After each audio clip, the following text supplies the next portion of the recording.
마가복음 35번째 시간입니다. 설교 제목은 흔들리는 세상 견고한 제자입니다.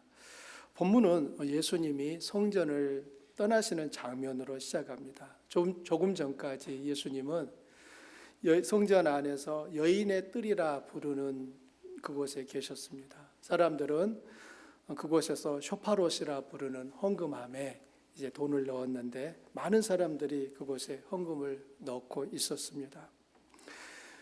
그때 예수님의 시선을 붙잡은 사람은 한 가난한 과부였습니다.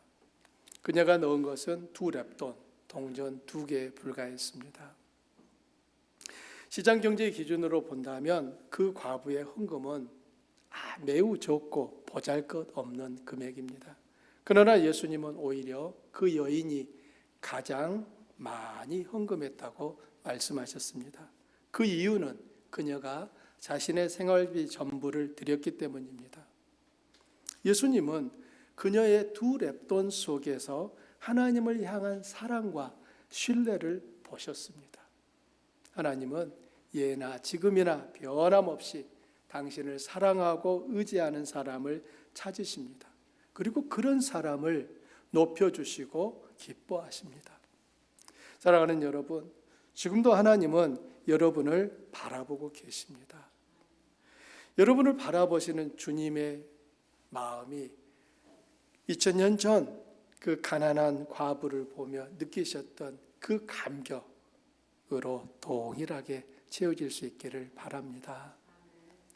예수님이 성전에서 나가실 때 제자 중 한 사람이 이렇게 말했습니다.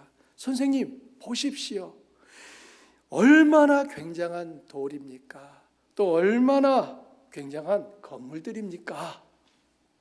제자들의 감탄은 결코 과장이 아니었습니다. 오늘날 아쉽게도 우리는 그 예루살렘 성전이 다 무너진 것을 알고 있지 무너지기 전 모습을 보지는 못했습니다.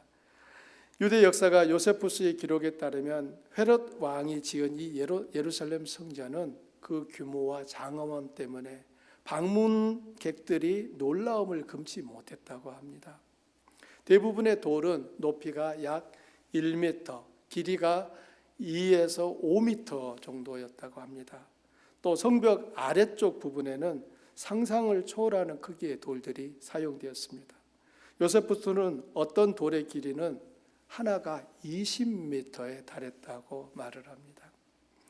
오늘날 통곡의 벽이라고 알려져 있는 그 벽 아래 터널에서 발견된 가장 큰 돌은 길이가 약 12에서 13.5m 정도고요. 높이가 3m에서 4.5m에 이른다고 합니다. 이 돌은 무게가 어느 정도 될까요? 하나당 약 500톤에서 600톤 정도 했을 거라고 생각합니다. 그렇다면 현대의 대형 기중기로도 그 옮기기 쉽지 않은 무게입니다. 그 당시 사람들이 어떻게 이런 돌을 운반했는지 생각해 보면 그 시대의 토목 기술이 얼마나 정교했는지 짐작할 수 있습니다. 그런데 예수님은 그 장엄한 성전을 바라보시며 이렇게 말씀하셨습니다. 내가 이 큰 건물들을 보고 있느냐? 여기에 돌 하나도 돌 위에 남지 않고 다 무너질 것이다. 예수님이 어떻게 말씀하셨다고요? 돌 하나도 돌 위에 남지 않고 다 무너진다는 거예요. 예수님은 제자들이 감탄하는 그 성전 건물들이 완전히 파괴될 것을 예고하셨습니다. 당시 사람들에게 이 거대한 성전이 무너진다는 것은 상상하기 어려운 일이었습니다. 그러나 실제로 예수님의 말씀은 주후 70년 로마 군대에 의해 그대로 이루어졌습니다. 예수님이 승천하신 지 약 40년 뒤의 일이었습니다. 마가는 이 말씀이 예수님께서 성전을 떠나실 때 하신 것이라고 기록하고 있습니다.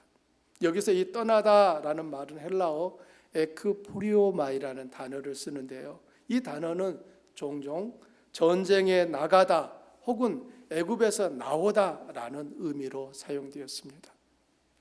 이 표현에는 단순히 잠시 나가는 것이 아니라 다시 돌아오지 않는 떠남이라는 뉘앙스가 담겨져 있는 것입니다. 즉 마가는 예수님이 지금 예루살렘 성전을 나가실 때 이 말씀을 하셨다라고 하는 것은 예수님은 지금 이 성전을 떠나시면서 내가 다시 이 성전에 돌아오지 않을 거야 라고 하는 것을 의미하는 것입니다. 구약 성경에도 하나님께서 실제로 성전을 떠나시는 장면이 등장합니다. 에스겔서 10장 18절에 이렇게 기록되어 있는데요. 여러분 함께 읽어보십시오.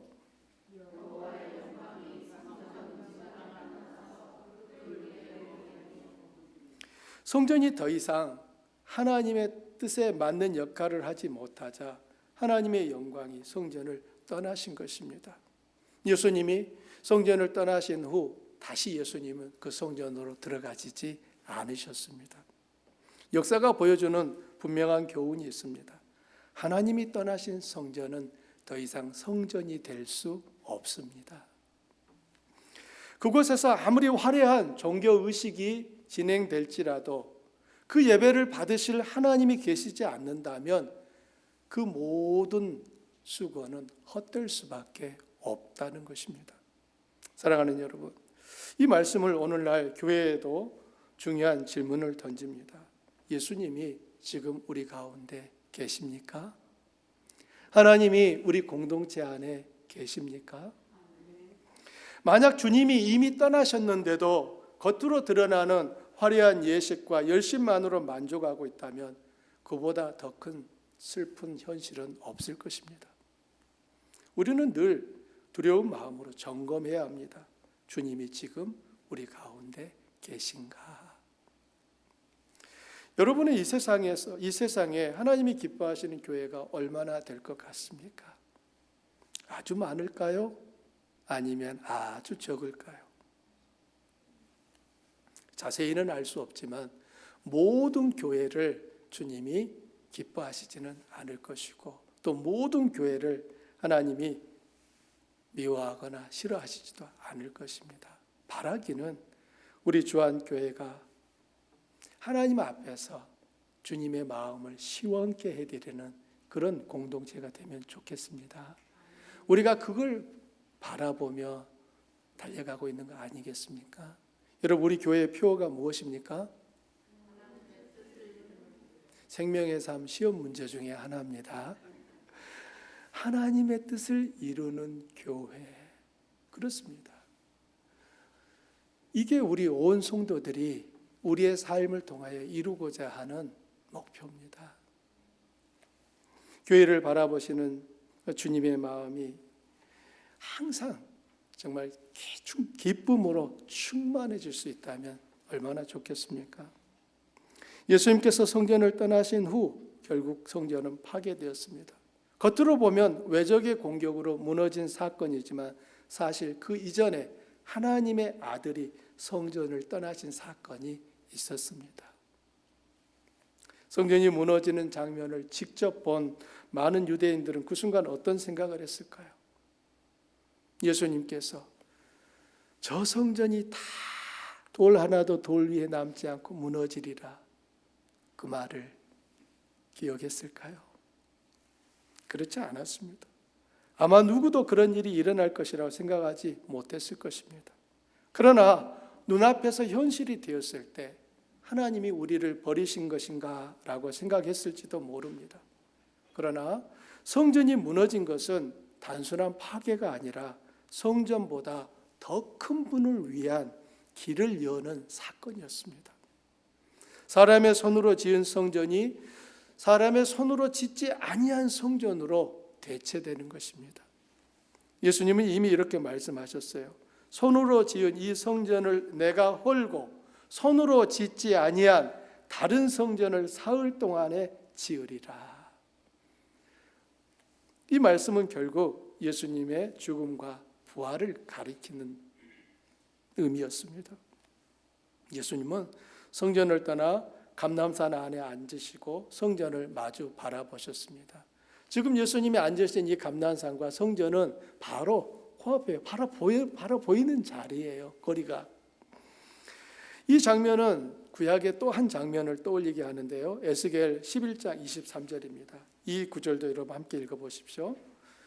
여호와의 영광이 성읍 가운데에서부터 올라가 성읍 동쪽 산에 머무르고. 에스겔이 본 환상 속에서 하나님의 영광은 성전을 떠나 동쪽 산에 머무르십니다. 예수님이 방금 전 성전을 떠나 감람산에 앉아서 성전을 바라보시는 모습은 마치 그 장면을 다시 보여주는 것 같습니다. 위치상 그리고 이동 경로상 에스겔이 봤던 하나님의 영광이 성전을 떠나 동쪽 산에 머물렀던 그 장면은 예수님이 성전을 떠나 예루살렘 성전을 떠나 지금 감람산에 앉으신 그 위치와 똑같다는 말입니다. 이처럼 예수님의 행동과 말씀은 하나하나가 그분이 메시아심을 보여주는 표지가 됩니다. 마가는 이 모든 사건을 통해 복음서의 첫 구절에서 선포한 것처럼 예수님이 하나님의 아들이며 그리스도이심을 증언하고 있습니다. 사랑하는 여러분, 혹시 아직도 예수님이 하나님의 아들이신지 확신이 서지 않습니까? 그렇다면 성경을 읽어보십시오. 마치 수사관처럼 수사하듯이 정말 이 말씀이 그러한가? 예수가 정말 하나님의 아들이 맞는가? 그런 마음으로 살펴보십시오. 그리고 확신이 생긴다면 더 이상 머뭇거리지 마시고 그분의 말씀을 마음에 새기고 따르십시오. 우리는 예수님이 참으로 하나님의 아들이라고 하는 증거들을 그 다음 말씀을 통해서도 확인할 수 있습니다. 3절과 4절입니다.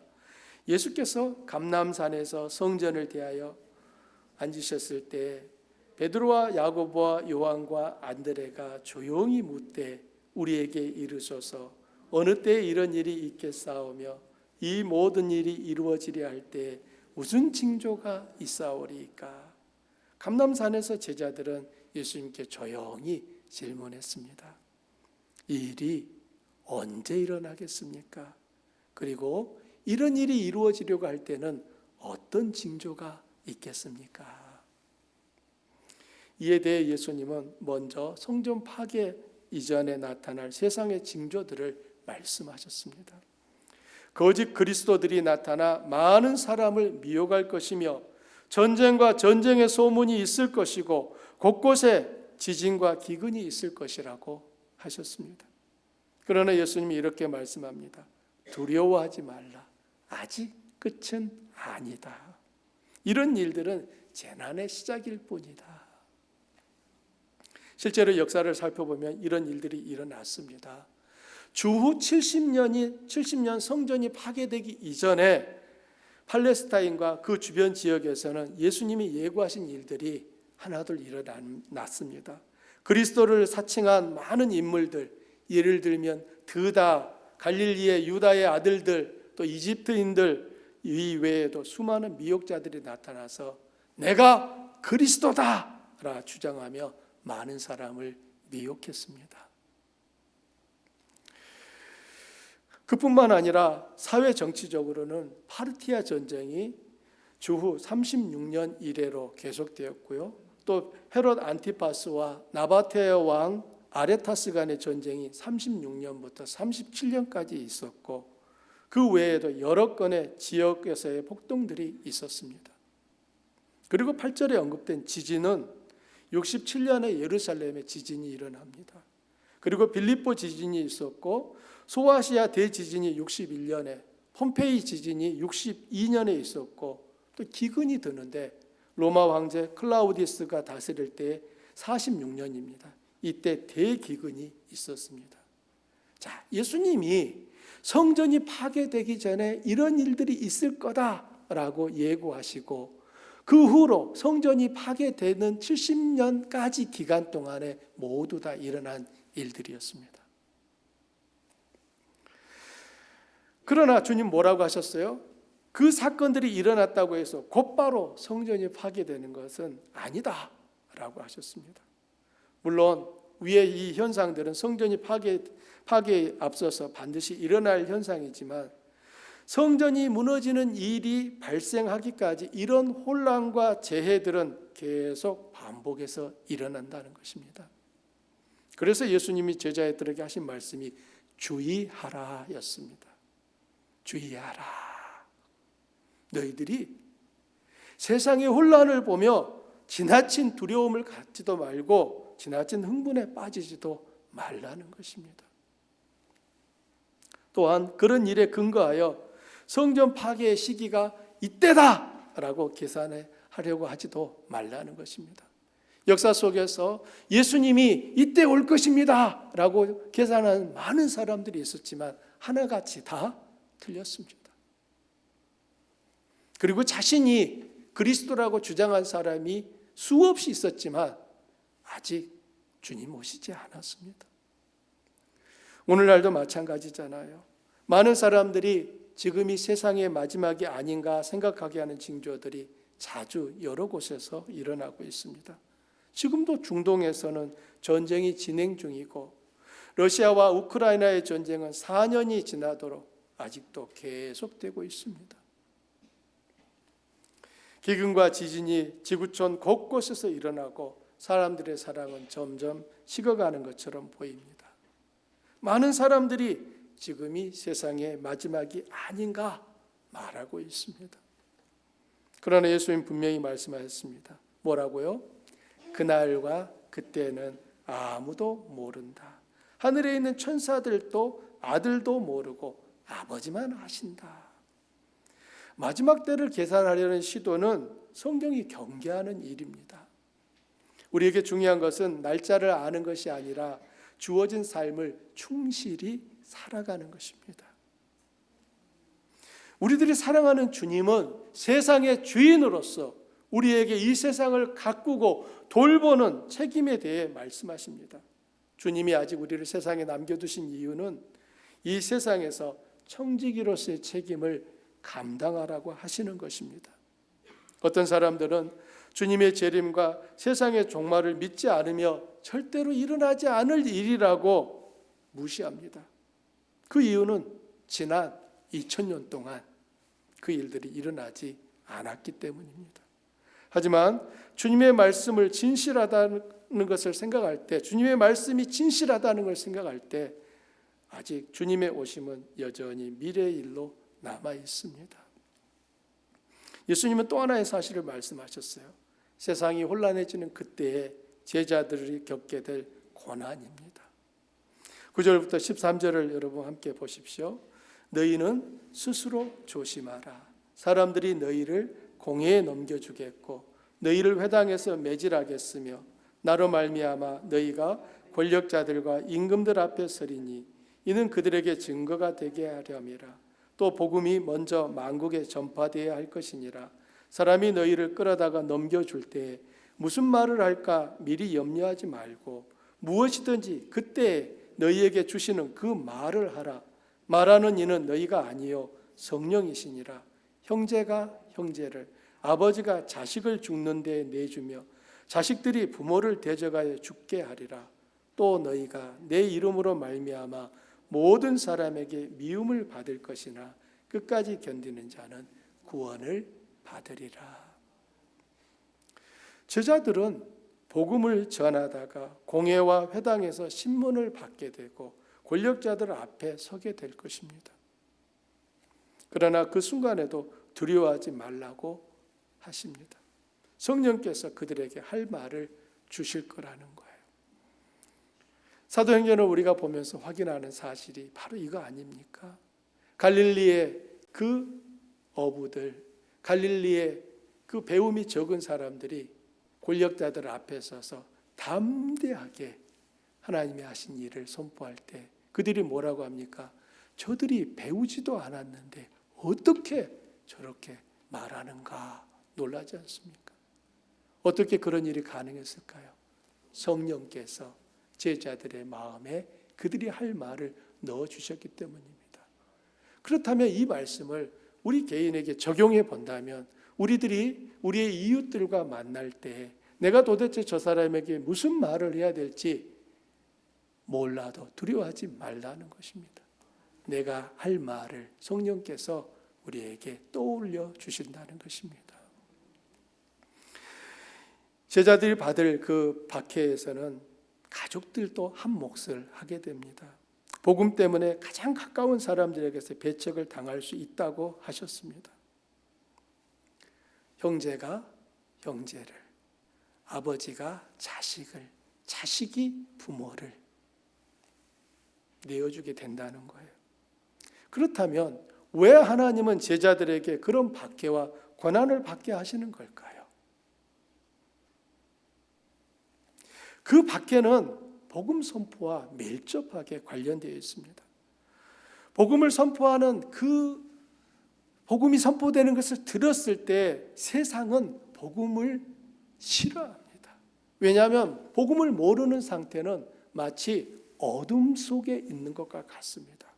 여러분, 어둠 속에 있던 존재들이 많이 있습니다. 어둠을 좋아하는 존재들. 여러분, 생활 속에서 어떤 것이 어둠을 좋아하던가요? 바퀴벌레도 있고요, 쥐도 있고요. 어느 날 불을 탁 켜는 순간 여러분 어떤 일이 일어납니까? 그냥 촤 도망가고 하지 않습니까? 똑같은 거예요. 어둠이 좋은 존재들은 빛이 싫습니다. 복음을 선포한다는 것은 어둠 가운데 빛이 임하는 것과 같은 일인 거예요. 그렇기 때문에 가정에서도 그 가정이 아직 한 사람도 예수님을 모른다면 모두가 다 어둠 속에 있는 것과 같은 상태입니다. 그 가운데 가장 먼저 한 사람이 복음을 들었어요. 그는 이제 빛을 본 사람이에요. 빛을 본 사람이기 때문에 아직 어둠 속에 있는 내 형제, 자매, 내 부모들이, 내 자식이 걱정되어서 그들에게 빛 가운데 오라고 초청합니다. 그런데 어떻게 합니까? 싫어합니다. 이게 여러분 빛과 어둠의 본성인 거예요. 그렇기 때문에 어둠 속에 있는 가족들은 같은 형제여 자매여 부모와 자식의 관계임에도 불구하고 복음을 전하는 그 사람을 미워하는 거예요. 심한 경우는 그를 대적하고 내치는 것입니다. 예수님은 이 복음을 들어야 될 사람들이 유대인들만이 아니라 모든 민족이 되어야 된다라고 말씀하고 있습니다. 제자들은 누굽니까? 제자들은 예수님이 그리스도이심을 세상에 알리고 선포하는 사람들입니다. 영어로 성도들을 부르는 영어 표현이 뭡니까? 크리스찬이잖아요. 그 말은 그리스도인들이라는 거잖아요. 그리스도를 따르는 사람들이라는 거예요. 그러므로 제자는 복음을 선포하는 사람이에요. 예수님이 그리스도십니다 라고 알려줘야 되는 거예요. 아직 내 가족 중에 내 부모가 아직 예수님을 모른다면 그 예수님이 그리스도라고 하는 것을 알려줘야 되는 책임이 누구에게 있습니까? 그건 먼저 복음을 들은 나에게 있는 것입니다. 그리고 그 복음을 전할 때 온 가족이 다 주님을 믿기 전까지 복음을 전하는 사람은 핍박을, 박해를 받을 수밖에 없는 것입니다. 제자들은 복음과 함께 기꺼이 고난받는 사람들입니다. 만일 우리들이 복음과 함께 고난받기를 거부한다면 세상은 복음을 듣지 못할 뿐 아니라 우리 자신도 그리스도의 제자라고 말하기 어려울 것입니다. 예수님은 제자들에게 그들이 권력자들 앞에 끌려가게 되었을 때 그들 앞에서 무슨 말을 해야 할지 미리 걱정할 필요가 없다고 합니다. 그들이 해야 할 말을 누가 알려주신다고요? 성령이요. 그러므로 목사님, 저는 전도를 잘 못해요. 무슨 말을 해야 될지 모르겠어요. 예, 충분히 이해합니다. 저도 그랬었거든요. 그러나 내가 입을 열어서 안녕하세요 하면서 입을 떼는 순간 그 다음 말이 이어지게끔 성령께서 하십니다. 만일 바로 안 떠오르시거든 저 있잖아요. 거시기부터 해가지고 틈을 들이시면 또 성령께서 마음을 주시는 거예요. 그러므로 사랑하는 성도님들, 내가 그 사람을 믿게 만드는 게 아니에요. 나는 복음을 전하는, 유통시키는 파이프라인에 불과한 것입니다. 성령이 내가 전한 복음을 가지고 그 상대방의 마음을 열어주시고 믿게 하실 때 그가 믿음을 갖게 되는 것입니다. 그러나 아무도 복음을 듣지 못하면 결코 예수님이 그리스도인지 알 방법이 없다는 것입니다. 충격적인 사실이 있다면 박해하는 사람들이 권력자들만이 아니라 모든 이들, 즉 가장 가까운 형제, 부모, 자식이라는 점이에요. 가족들이 단순히 반대하고 싫어하는 정도가 아니라 죽음에 넘겨주는 상황까지 일어날 거라는 것입니다. 슬픈 일이고 가슴 아픈 일이지만 이것은 실제입니다. 가족 중에서 여러분 경험하고 계실 거예요. 먼저 복음을 받은 사람은 믿지 않는 가족들로부터 배척을 당하고 좋지 않은 소리를 듣습니다. 그러나 이것은 이미 우리 주님께서 제자들이 복음을 전할 때 겪게 될 일입니다. 이상한 일이 일어난 게 아니에요. 그러므로 항상 개척자는 늘 아플 수밖에 없는 거예요. 눈물을 흘릴 수밖에 없는 거예요. 먼저 주님이 불러주신 그 은혜가 크지만 그 은혜를 먼저 받은 사람은 다른 이들이 주 앞에 설 때까지 그 눈에서 눈물이 마를 수가 없는 것입니다. 그들은 믿지 않는 내 가족, 내 형제, 내 친구, 이웃들은 단잠을 자지만 주님을 먼저 믿은 나는 그들을 대신하여 기도할 수밖에 없는 거예요. 그런데 하나님은 이렇게 복음을 전하며 수고한 그 사람을 기억하십니다. 전도서에서 뭐라고 말합니까? 복음을 전하여 많은 사람을 옳은 대로 돌아오게 한 사람, 하늘의 별과 같이 빛날 것이다.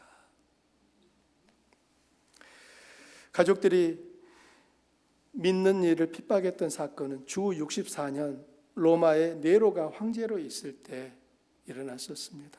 많은 성도들이 가족의 밀고로 죽임을 당했습니다. 아버지가 자식을 내어줬습니다. 형제가 형제를, 형제가 자매를 로마 정부에 내어줬던 거예요. 그때 수많은 그리스도인들이 몸에 기름을 뿌림을 당하고 이 큰 나무 위에 매달려서 밤에 그 기름 부은 몸에다가 불을 붙임으로 로마시를 밝히는 가로등처럼 있었다는 사실입니다. 여러분, 이게 예수님을 믿었던 제자들이 겪은 역사적 박해의 현장들이었습니다. 그러나 주님은 뭐라고 하십니까?